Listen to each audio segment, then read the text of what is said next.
here's a riddle. What was the most influential television show of all time?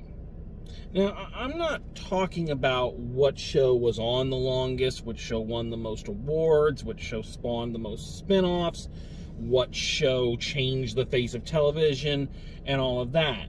You know, Friends, Seinfeld, Frasier, Game of Thrones, Lost, The X-Files, the various CSIs, Law and Orders, you know, all great shows in and of themselves, but how many of them can really have been said that they made the world better for having existed?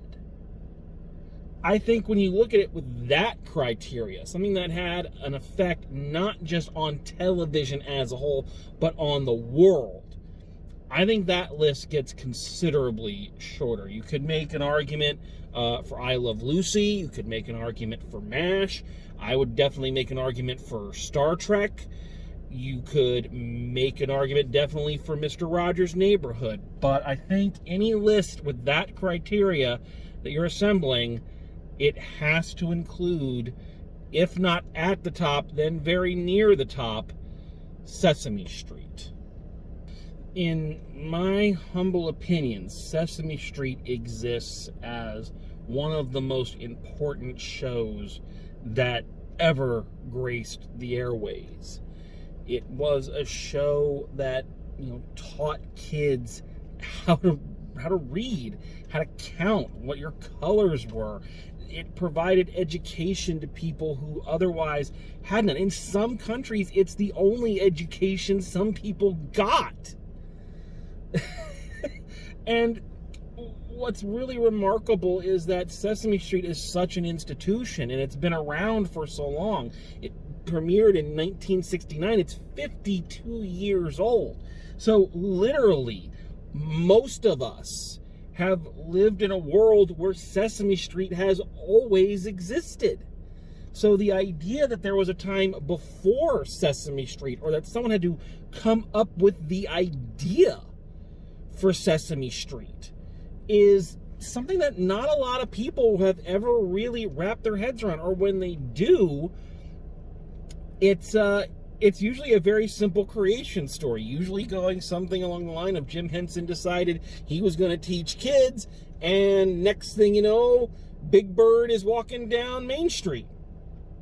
But like all things, something that influential had a fairly complex origin story and faced more than its fair share of challenges, which is really crazy when you think of some of these challenges that it's faced. And that is what this documentary is telling us the story of. It's telling us the origin story of Sesame Street, which is a much more fascinating story than I think anyone would ever give it credit for. So, let's talk about this. I tend to think that the measure of a good documentary, or even if you want to, you know, take it down a little bit further and say the measure of a good making of featurette or something like that, is always something that gives us more information and more insight into the creation of whatever than we had when we went in. You know, you watch some featurettes and they tell you a lot about the making of and the genesis, and others are just like, we used a computer to do this, and, you know, that's all they really need. So the question to kind of gauge this documentary by is, did we learn more about the creation of Sesame Street and Sesame Street as a whole from it? Yeah, I learned a lot, and I was kind of baffled by the amount that I did not know. And I wouldn't say I'm the most prolific Henson fan on the planet, but I'm a pretty dedicated Henson fan, and I've read a lot about him and his life and his work. So I thought I kind of knew the general story of Sesame Street, but it turns out there was just so much that I did not know. So for instance, as I mentioned, one of the kind of, I don't want to say a myth, but one of the beliefs in terms of how Sesame Street came to be was that Jim Henson came up with the idea, and he went to public broadcasting and said, this is what we're going to do, and that's not actually true. Sesame Street was the brainchild of actually the female producer. And I'm so sorry I can't remember her name right off the top of my head. And she's the one who went out and found the director, and she's the one who brought Jim Henson in. And the creation of Sesame Street was so much more of a collaboration than I ever really knew between director and producer and puppeteers. One of the things I really found fascinating, first of all, was the reason they came up with it. So, of course, they wanted children to learn. That was the basis, but it was a specific type of children they wanted to teach. They wanted to teach inner city kids. Hence why it takes place in the inner city and not in like a clubhouse or someone's backyard or the place where all these other children's television shows up to that point kind of took place. They wanted it to take place somewhere that was recognizable to its target audience. So that's where the actual street came from. And the basic genesis of this was the concept that a lot of these inner city kids and a lot of minority kids were starting their education almost a half a year behind. And then by the time they got into first grade, they were a year behind, and the deficit just kept getting worse and worse. I'm so sorry for the glare. The sun's setting, and I'm trying to drive away from it, so I apologize for that. But anyway, they wanted to find some way to help these kids, get a little bit ahead and get closer. And so the idea of they watch television, that can be our goal. What I also found really fascinating about this was that, as I mentioned, it was a collaboration. It was a collaboration between producers, directors, Jim Henson, and also amongst educators. They went and collaborated with PhDs in education to help figure out what was going to be the best way to get the message across. They also, this is the part I really found cool, Jim Henson actually came from advertisements. That's where the Muppets really got their first big start, was in commercials. And so they were using commercial logic, commercial market research to figure out how best to sell the product of education to kids. They made the comparison that kids could sing a beer commercial by heart, that they could go into the supermarket and recognize brands because of the commercials.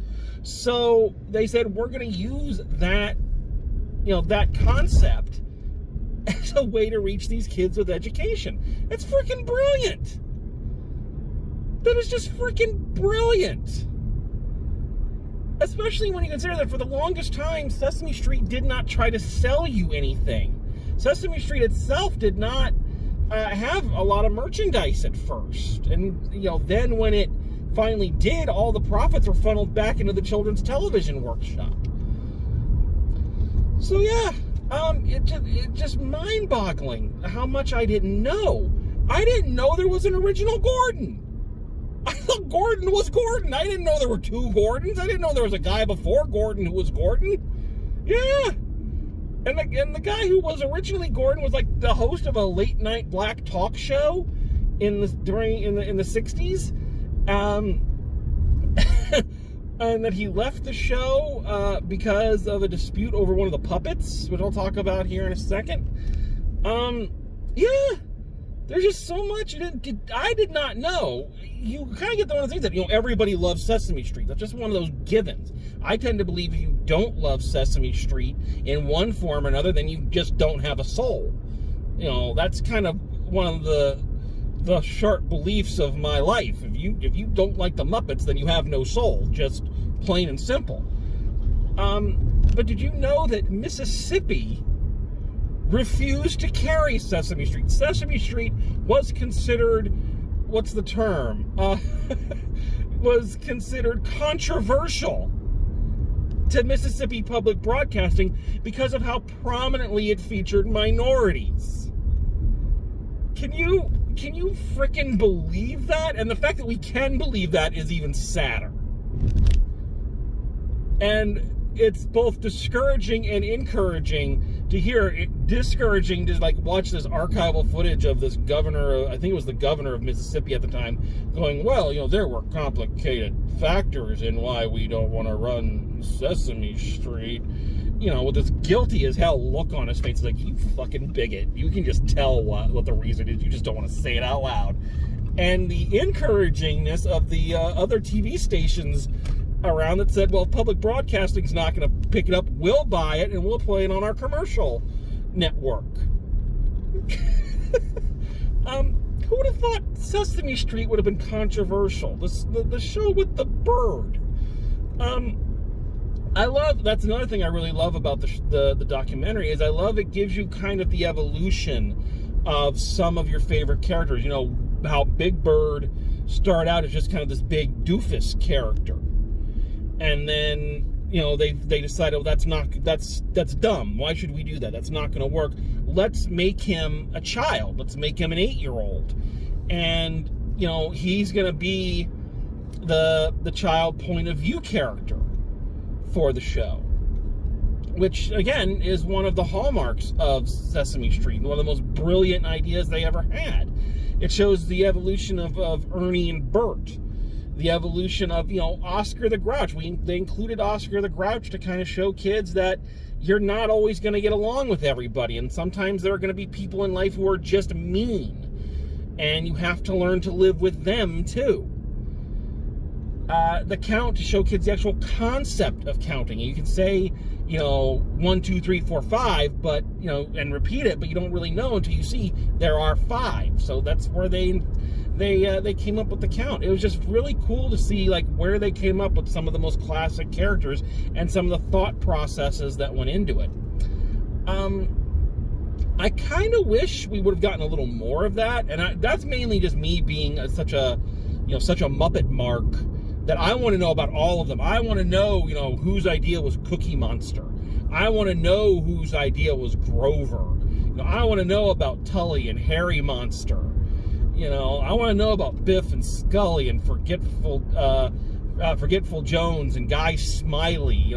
The two-headed monster. I want to know about all of them and what the thought process was behind each and every one. It's that's just me. But I would have liked that a little more. I guess the only real problem with the documentary is that we're kind of conditioned for how documentaries are supposed to go, especially documentaries detailing the making of a popular show or something to that effect, that usually they follow specific patterns.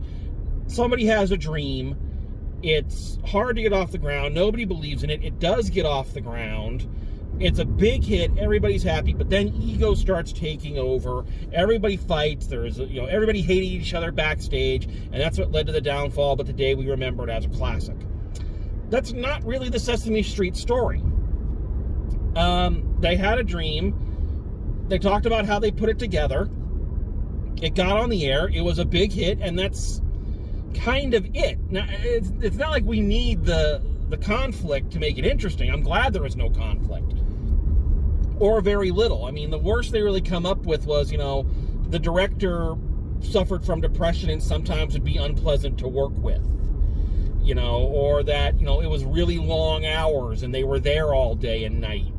That's true of a lot of shows. Or the most it really gets into is, again, the original Gordon. He was behind the creation of a black Muppet that I didn't even know existed. That's another thing I didn't know. And he was really proud of it, but much to his heartbreak, it was actually the black community who thought it was a stereotype and didn't want the character on there. They thought he was embodying all the worst stereotypes of the black community, and so they quietly kind of phased that character out, and he was very upset about that and decided to leave the show over it. That's kind of the most we really get, and I think, and again, that's not bad. I'm not saying I wanted to hear that everybody was, hateful and mean. I guess it's just, if there's no downfall, then, or no issue, then the story is pretty much told by about the midway point. And, it does, in terms of structure, it doesn't really have any place to go. That's why I think, again, getting to know some of these other characters and where they came from would have been nice. Or also, you know, look, I'm a Henson mark. I admit that proudly. And I love hearing stories about Jim Henson and Frank Oz messing around. But maybe it would have been nice to hear about some of the other Muppet performers, especially the ones that are no longer with us. You know, like Jerry Nelson, who was the voice of the Count and Harry Monster, or Richard Hunt. You know, it would have been great to maybe hear about them and their contributions to the story. These are all quibbles. These are all minor quibbles. On the whole, one of the reviews for this documentary said that it was a warm hug of a documentary, and I could not agree with that statement more. I think that is the best possible review for this film, is that it is a warm hug. It is a delightful revisiting of something that was so precious to so many people and meant so much to so many. And to see all these things, and to hear that everybody loved doing it, and they were so proud of it, and, you know, all of that, it just makes you feel good, except for the parts where it makes you weep. And I'm going to tell you, folks, I love this movie, even the parts of it that made me cry, the ugliest cries you've ever seen in your bloody life, okay? Like, there are two things that are always guaranteed to well me up. The death of Mr. Hooper and the death of Jim Henson. Those are guaranteed waterworks from me. And they cover both of them. And I am telling you, folks, and it was not like sexy movie rebel, one tear dripping cryptically down the cheek crying. It was ugly ass, can't breathe, can't see, snot running out the nose, weeping openly at this. So I tell you, if you're a Muppet fan or you love Sesame Street as much as I do, then you're going to love this. But for God's sakes, have the Kleenex handy, because otherwise it's going to get real, real messy. I love this documentary. I just really do. And I think everyone needs to see it. I feel the same way about this one that I felt about that Mr. Rogers documentary a few years back. And a very strong belief that everybody needs to see it. And I believe that because I think we need Sesame Street again. As you look at the world and you look at everything going on, it's very clear that somewhere along the way, we forgot the lessons that Sesame Street worked so hard to try to teach us. We know how to count, and we know our letters, and that's great, that's important, but the bigger messages, the things they were trying to subtly tell us, I think we have forgotten a lot of that, and we need to go back, and we need to be reacquainted with some of the basic lessons of Sesame Street. Sesame Street is a program that has evolved with time, and it has evolved to meet the needs of the people that have viewed it. It discussed death. It discussed 9/11. It discussed divorce. There have been Muppets added who are homeless, Muppets added who have autism, Muppets added who have HIV. They speak to the world that the kids watching it are going to have to live in, and tries to teach them how to live in it with other people. And we've forgotten how to do that. We need to go back. We need to go back to the streets. We got to go back to a place where all these people, all these different races and creeds, and yellow Muppets, orange people, purple people, and all these monsters and birds and grouches all lived and helped and supported each other. We need to go back to a place where the surrogate family for this yellow bird was a loving black couple. We need to go back to a place where a Hispanic character and a deaf character are major recurring characters, and we don't fear them We don't scapegoat them. We learn about them. We learn to speak Spanish. We learn sign language. And we're better people for it. We need Sesame Street again. We need to remember. Not the kids, us. We need to remember the lessons that Sesame Street worked so hard to teach us, and that we let the world kind of snuff out of us. That we're better together. And I highly say everybody needs to watch this this wonderful warm hug of a documentary. So that's my opinion. So final grade for Street Gang, how we got to Sesame Street. I'm going a solid A on this one. It misses being an A+, just barely. Just barely. From the kind of lack of insight into other characters. They didn't even talk about Linda, the deaf woman. They didn't even talk about her. I don't know if that's because she didn't join the show till later, but I remember her when I was watching it way back in the day. Yeah, so I think it would have been nice to know some of the other Muppet characters a little bit. But on the whole, it's a beautiful documentary about a beautiful show that taught us all that it may not be easy being green, but there's something beautiful, and I think it's what I want to be. So that's my opinion. So thank you for joining me. Take care of yourselves, and as always, drive safe, and I'll see you at the movies.